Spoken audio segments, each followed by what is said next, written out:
Hi everybody, Aodhagán Conlon here. This is the first episode of a series of videos where I'll try to explain a little bit more clearly some of the terms that you may have heard of around mental health, mental well-being, depression, anxiety, and also give you a bit more detail about some of the support services that are available to you as jockeys. So let's take the term well-being to start with, which is a term that's become quite popular over the past couple of months to a year. So what does well-being actually mean? Well, if you swap the two words around, it simply means being well. So what does being well mean? Well, it refers to the quality of our psychological, our physical, and our emotional states in all aspects of our lives. So we probably have a fair idea in terms of physical health, looking at our diet, having a healthy diet, exercising regularly, and recovering well.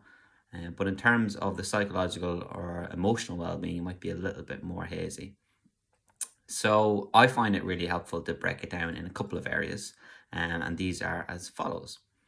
So number one is autonomy, so the amount of control that we have or we feel that we have in our lives. Two is purpose, so doing something fulfilling and worthwhile. Three is personal growth, so being open to change. Four, mastery, learning, developing skill. Five, positive relationships, so valued and mutually beneficial relationships. And finally, six, self-acceptance, judging ourselves fairly. So if we're looking at enhancing our psychological and emotional well-being, we need to invest in all these areas. So looking at these areas purely from a jockey's point of view, not everybody will maybe find that they can satisfy each of these demands through racing alone. And that's why it's important to look outside the sport in terms of enhancing your own well-being. So activities such as having another career, a second source of income, getting into hobbies and interests where you develop a skill, so something like boxing or learning the guitar. And then the key would be kind of looking outside of racing and having a social circle, having friends outside of the racing bubble, the racing industry. So you can have conversations with different people from different backgrounds and gain a bit more of experience about kind of life outside, I think is very helpful and useful as well.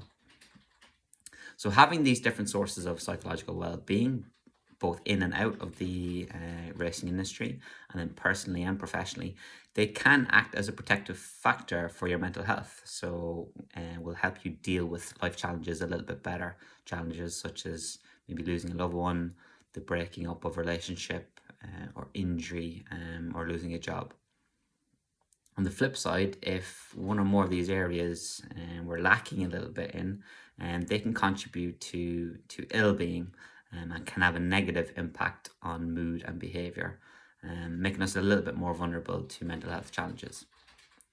So in the next video, I'm going to speak about mental health and clarify that term a little bit more and give you more detail on that.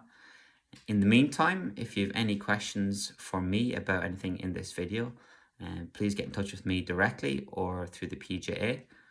Alternatively, you can speak with Sporting Chance. They are the PGA's mental health support provider. All contact details will be in the description below, and all calls will be dealt with the utmost confidence. Thanks for watching.